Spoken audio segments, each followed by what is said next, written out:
Welcome, champions. As you can see, the camera is oriented so the focus is on the stars of the show this week.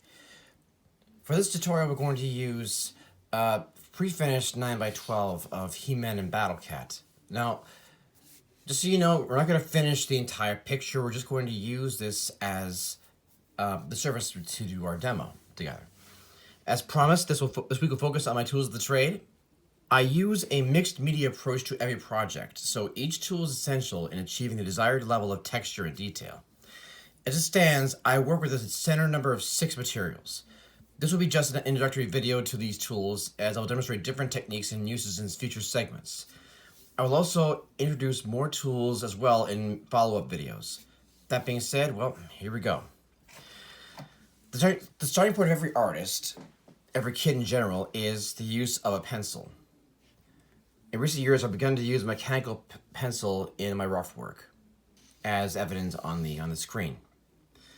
The leads I use are 0.5 millimeter HB, and although they tend to smudge, they help me considerably in fleshing out a figure, such as He-Man here and Battle Cat behind him. For more final detail, I switch to a Statler graphite lead.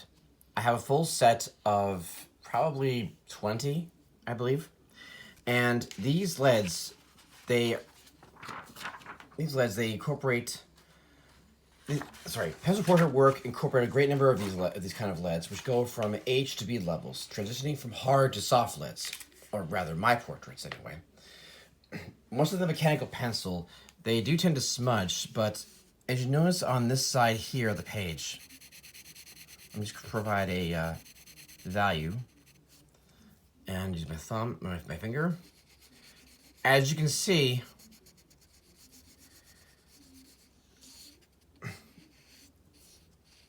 the smudge work varies upon which lead you go with. This is a 2H lead, which is what I typically use when I have the rough work in place, and I just do a mild erasing and go over it.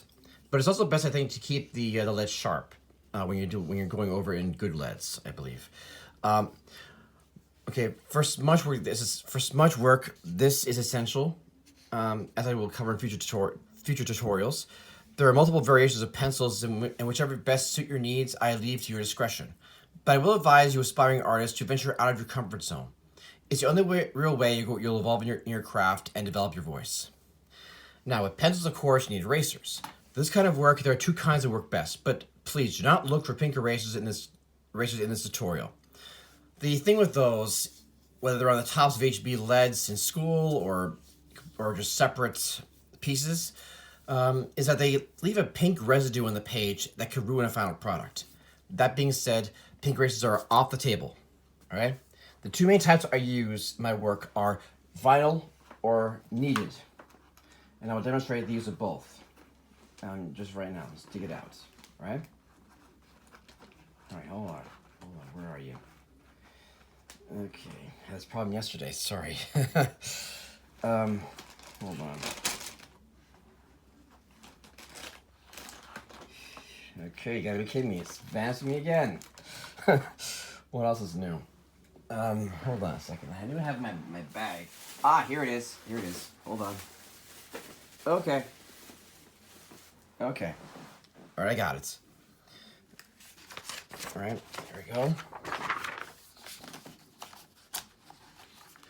Now, a white vinyl eraser is essential if you want to go completely tabula rasa on a surface, as demonstrated here above. All right. It completely wipes the board. It barely even leaves a remembrance of what you had before. I guess it depends upon whether you're using what type of lead you're using. As you can see, regardless of you can control the level of intensity you wipe, like back and forth. Like, I'll go light on Battle Cat's tail, just demonstrates. You can still use this to accomplish the task or the of the next example of eraser. it can leave a faint impression on the board for you to go over it with your good pencils or good inks. Now, the second type of eraser is called a kneaded eraser. And I was introduced to these when I was 11 years old. All right?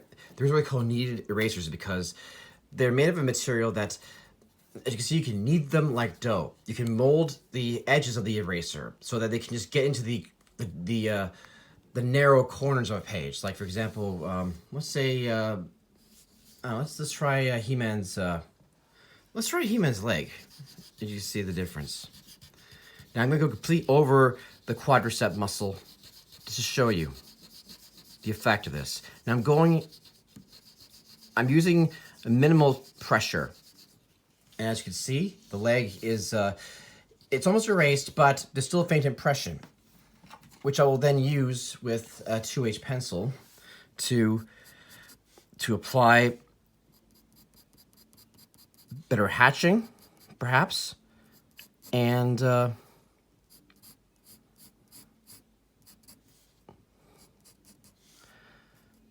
let's say if you wanted to establish the light source, like let's say the light source is over here, then you would just shade this side of the muscle, this side of the muscle group. I will cover shading techniques in future tutorials, just so you know that. All right. But the point of this, the kneaded eraser, is to get rid of all the construction lines that are in the way and that have served their purpose. All right. So the next stage can take place, like so. All right. So basically, in summation, kneaded erasers are essential. It's such a good thing, given that they're. I guess it depends on the medium you're using, be it the H2H or HB or B, any value of the B stages, and also these are used in charcoal for life drawing. They're really good with smudge work to create values. So, but word of advice though, if you're going to go into life drawing, do it in a ventilated area because the charcoal dust can get into your lungs and give you quite the sore throat. But no worries if that happens; it'll clear up eventually. Just go in, just head outside, get some fresh air, just breathe normally, and you'll feel better. All right, now, of course, every tool needs a surface. My projects these days incorporate the use of Canson mixed media paper, which is what I'm using for on He-Man. This is a 98-pound piece. Now, the weight of the paper controls influences the absorbency rate of a page. It also, what that means is that it can absorb ink or marker, and depending upon the weight, it will leave less bleeding into the page underneath or surface underneath. This in particular is pretty good. I mean, it holds all the ink and all the colored markers that I use in my work. We're just barely leaving an impression. It depends upon how heavy I go over a surface. All right, like every paper brand, as I said, the weight matters.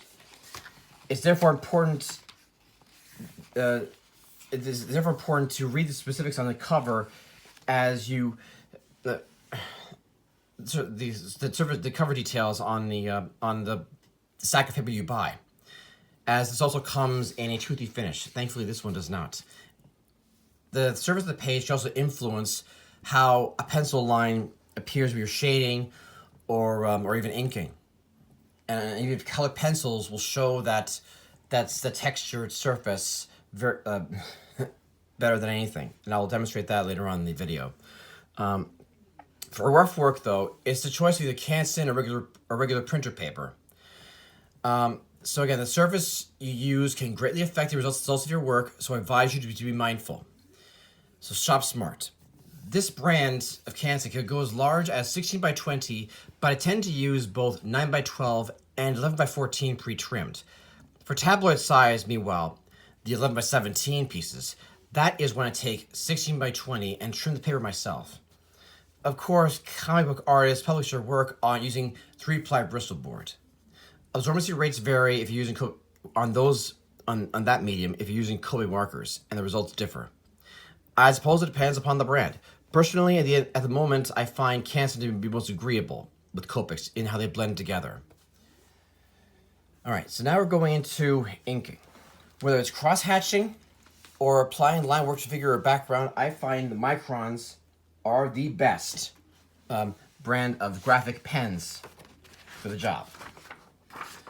A former Marvel artist by the name of Jim Craig introduced me to these versatile pens several years back when he did art lessons at Michael's Arts and Crafts store in Mississauga.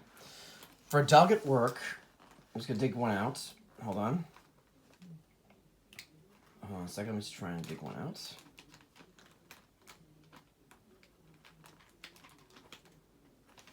Where are you? Hold on. Oh boy. Okay. The magic of television here. Everything's live. All right. This for outlines, I tend to lean towards micron value 005. All right, as you can see here, and I'll demonstrate by going over a section of. Let's go back to the He-Man's leg. All right. All right. So just go. As you can see, I'm doing just broad strokes like this. Again, depending on where the light source is, that determines the line weight, which is jargon for how thick a line is, depending upon where the shadows fall, or how close it's coming to the camera or the viewer's eye. All right?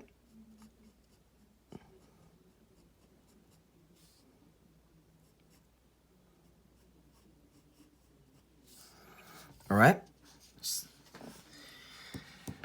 All right. So these values. Okay. So when you have a decent outline in place, you can just you can still use it to feather the section of the muscle like so.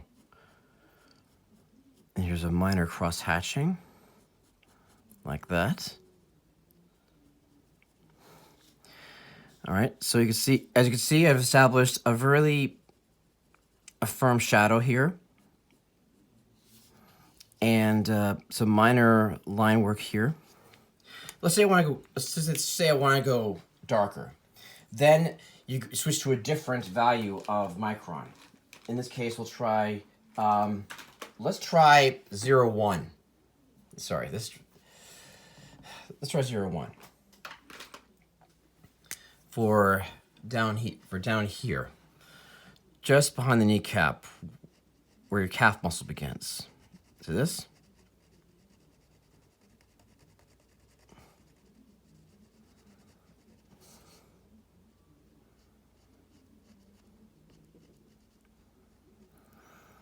By switching the values, you also protect the nibs, because depending on how hard you go with the nib, it can either bend it or even dry it out faster than you intend, all right? And it's also fair to note that when you're using microns, bear in mind that depending on how long you leave the ink to dry, or how hard you go on the surface with the kneaded eraser, it does take a bit of the ink off the surface, as I'll show you. But it's no problem. Just go back over the areas you want inked, and just fix your mistakes.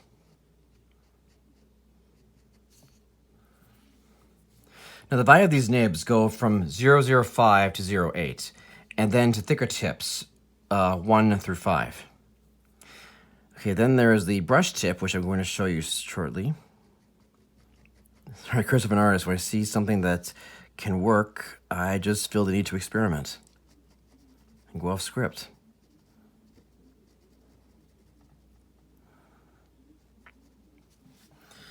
Okay, I'll show you the brush.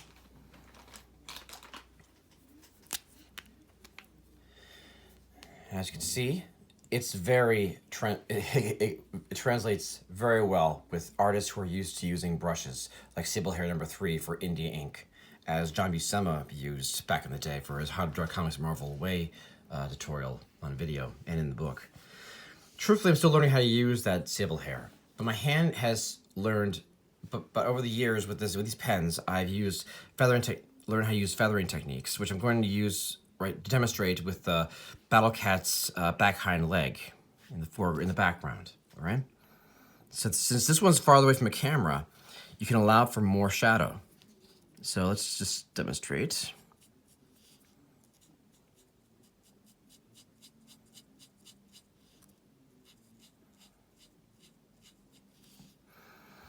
If you guys are falling asleep over there, I apologize for a lack of music. But I'm learning the videography stuff as I go. All right. All right, this is where it gets fun. All right. So why stop at a shadow when you can create some surface detail, right? So in that case, it depends also on how heavy you want the inks. So you can go feathering with the pen. Hold on. Let's try.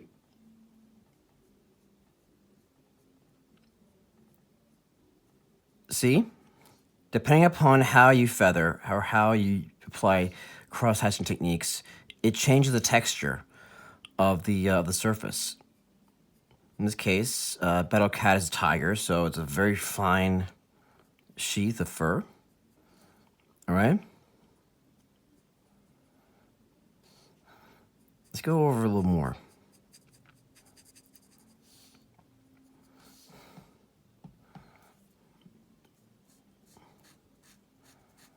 It's also best to study animals and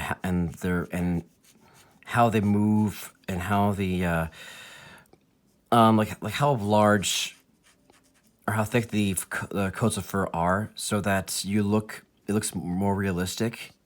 Because sometimes less is more, people. You know.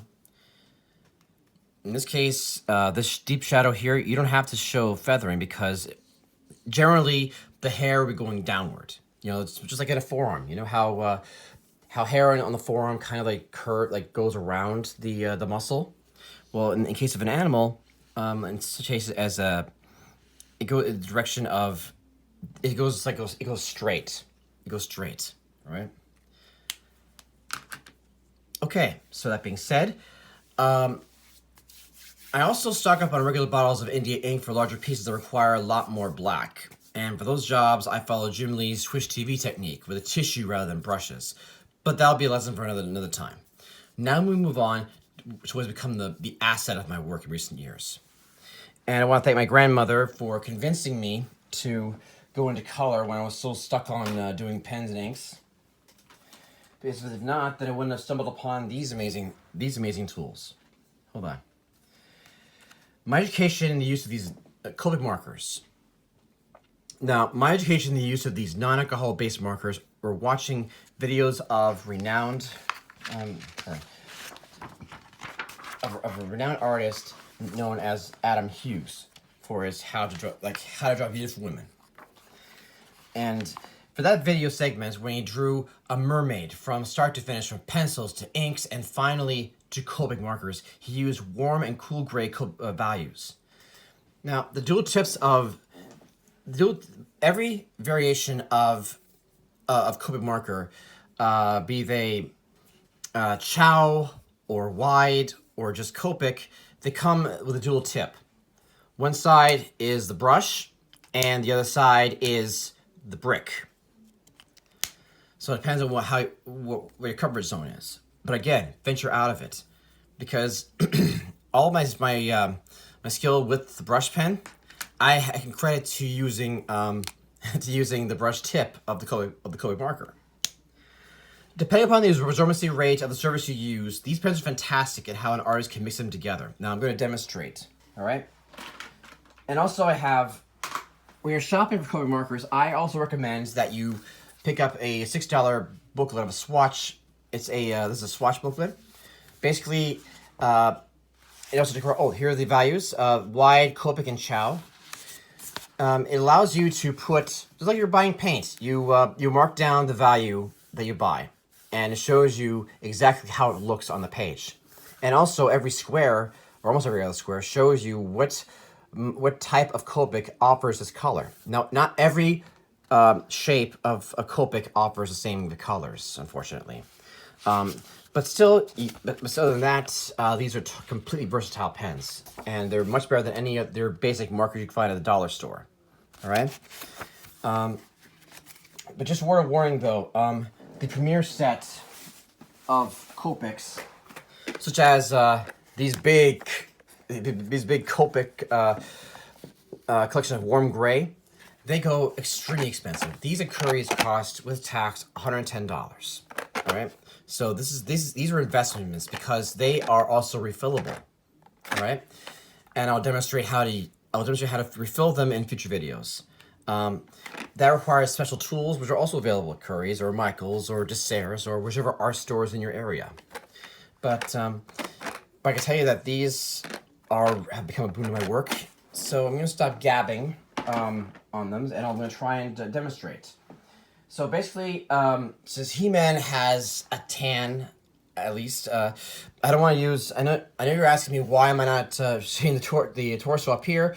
Well, I just feel that it's best to start with a small. For the purpose of time management, I feel like a small area is best because we're just going to showcase the abilities of these tools. They not go over and render entire an entire figure.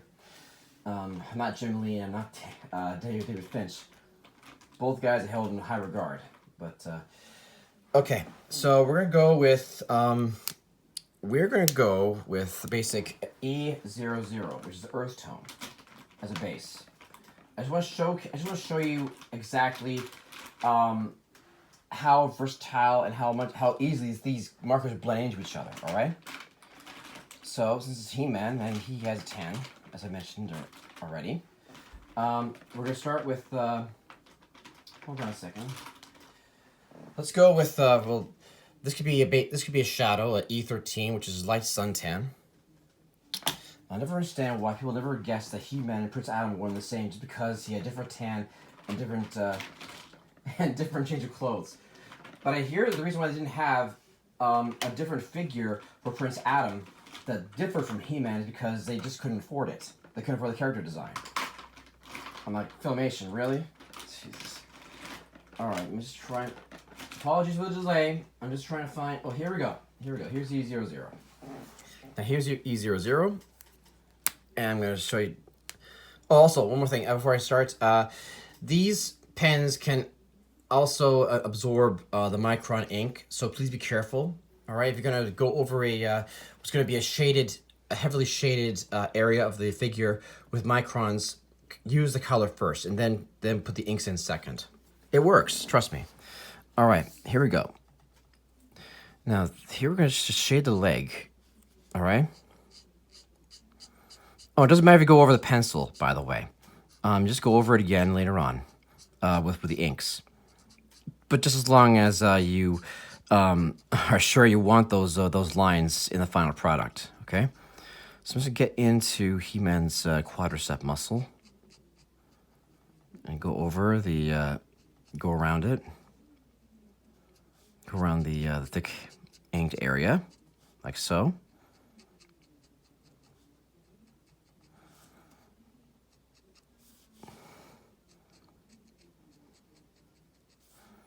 All right. And also, just a brief Copic lesson. You can go over the one side of the page like this. All right. As you can see, you create a difference in value. Also show a bit of a shape, like a deep muscle, as you demonstrated here, like that. At that point, you switch over to the next. Switch over to your shadow, which is E13.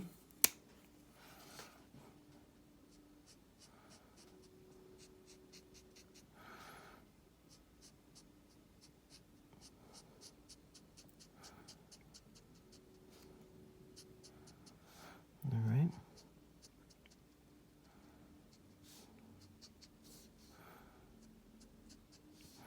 It's all a matter of knowing where the light source is, and that determines where the shadow falls. Like putting a ruler on a map. And depending on whether you want to put a shine in on He-Man's very thick leg, I'll go one better and put a small amount of E13 here. All right. And put, all right, there we go.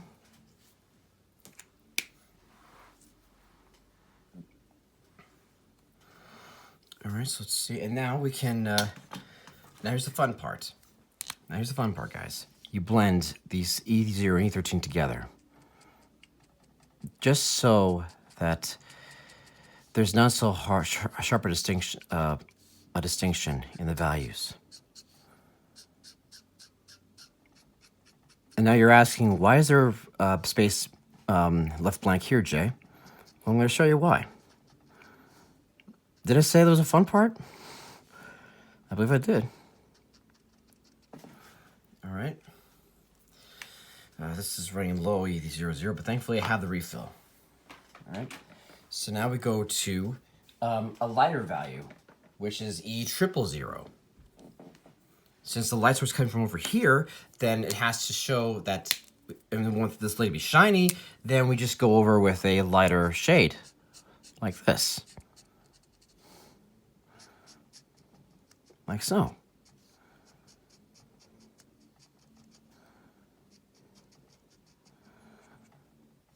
Trust me when I say that when this dries off, when E00 does dry off, it will show a distinct. It will show. It'll show better. All right. So you can see that's where. So this is this one experiment with a All right, sorry, getting tongue tied here. Okay, so basically, in regards to refilling, this will require a special syringe that your art store will also sell, and the Kobe warehouse will sell, or eBay. That will make it easier for you to use the refills and inject the ink back into the marker. Both nibs are removable, so you can just insert and just spray. All right. Copics have become a boon to my work and brought my art into the world of color. I recommend the same source that I used for my base of education for Kobe markers, and that is Todd Knox's YouTube channel, as his demos are very educational and made me the colorist I am today. All right. Now, as we want to something more simpler, I've come to learn that colored pencils are an invaluable tool to add additional value, to add additional detail where Copics tend to fail due to the saturation rate of the ink. Now, of course, they're markers, and even though they are versatile, they tend to bleed over in small areas. But that's where you have to think outside the box. And that being said, I recommend Prismacolor. In this set, I have two sets of color pencils. This is Prismacolor 24, smooth, rich color laydown. Okay, I'm just going to try to match up He-Man's skin tone as best I can. Also, just note that if you guys have any requests for me, like what you want to see me, what you want to see me teach, then please feel free to comment below, because I'm always open for requests. I'm a commissioned artist, and I'm also a versatile educator, so feel free. All right, let's try burnt ochre. All right, for the sake of argument. All right. Oh, also sharpen as well. Hold on. And again, I should note that again, the surface of the page determines the saturation rate of a marker, but also the coverage of a pencil crayon. I'm just gonna just lightly shade above the Battle Cat here. I don't know if you can see, but there's you can see the grooves and the bumps on the page through the white areas. As you can see, like but these are smudgeable though, to a certain point. But anyway, you don't want to see that. Let's focus on He-Man. All right, so now let's go into where the thigh muscle meets the kneecap. All right, so here you just go over here.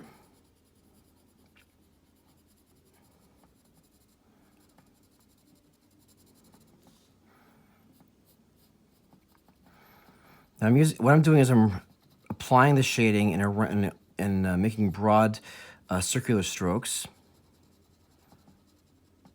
and not going over into the inks because then it would show on a lit surface. All right.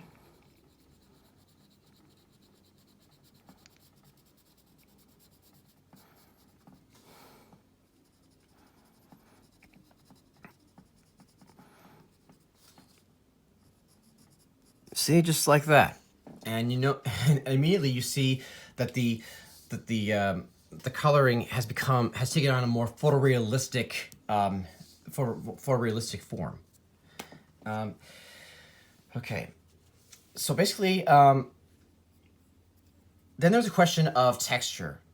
Like, for example, these are great, the soft leads, but when it comes to like putting in blades of grass or whatever, they need something a little more sharper. So, and sometimes they're not so, well, I'll show you. I'll just shut up and I'll just show you what I have. This is Prismacolor Verithin Artist Quality Hard Thin Lead Pencils. These are great for outlining, right? Okay, I'll show you this. Okay, just since we're working on the leg of He-Man, I'm going to try and enhance some of those corners. As you can see, the shape of the pencil crayon is more octagonal, like a regular pencil. You find it a Dollarama, I guess. While these are faint and don't offer much coverage, the enhanced detail where needed. Now, the volume I'm using for this is Burnt Umber Foncé 756.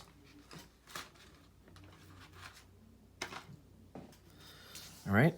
So since this is the farthest part away from the shadow, from the light source, I'm just going to put some in like this. It also depends on how realistic you want your drawing to be, or if you're drawing. I guess also if you're rendering metal, I guess. Now you see, if you go along the edge of where I apply the Prismacolor, you establish the shadow line right here, and it creates a sheen along the leg. All right, and it creates a very sharp angle. All right. Less is more, people. Always less is more. All right. And you could also, let's say He-Man has denser, more muscle groups featured. Then I'll just put some here. All right. Even extend the height of the muscle by going up a little bit, like so.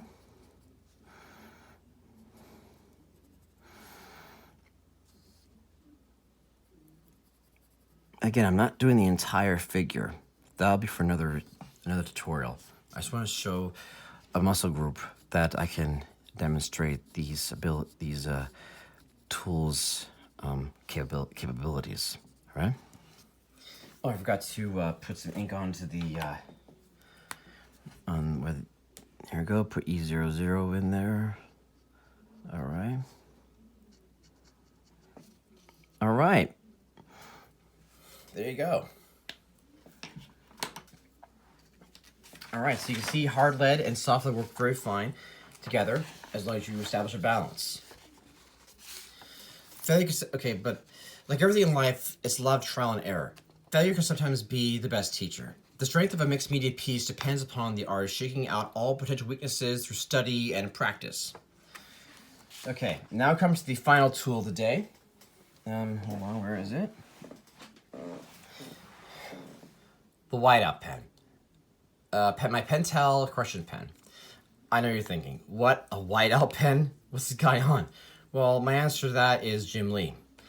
I've studied Jim Lee's tutorials online for about 3 years, and he, besides using a gallon of ink on his on his work, he also uses for effect. He uses these the whiteout pen.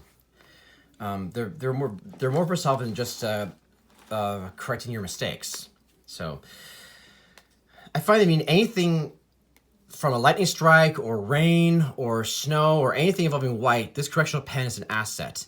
It can even be used to highlight a surface illuminated by a strong light source set against deep black. let's take Battle Cat for example. All right.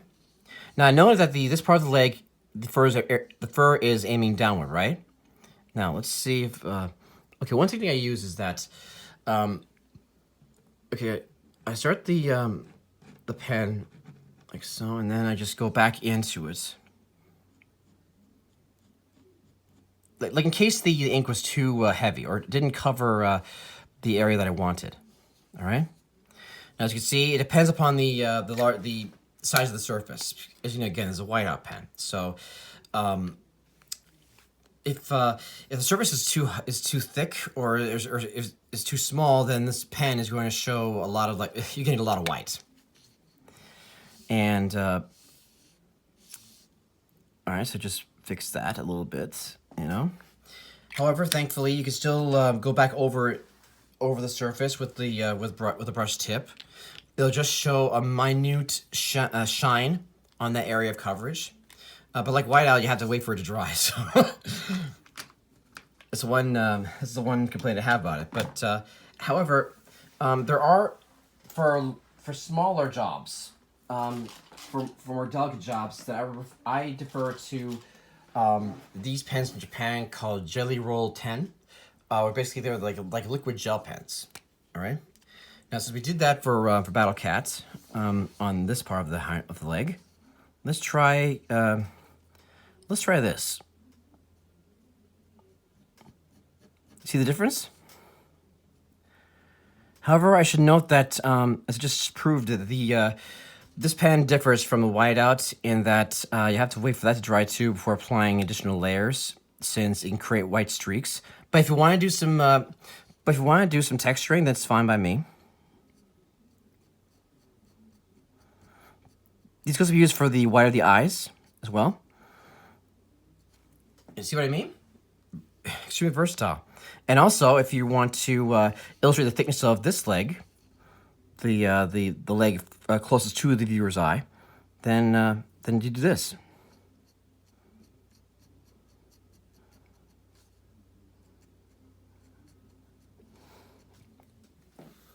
See? Easy. All right.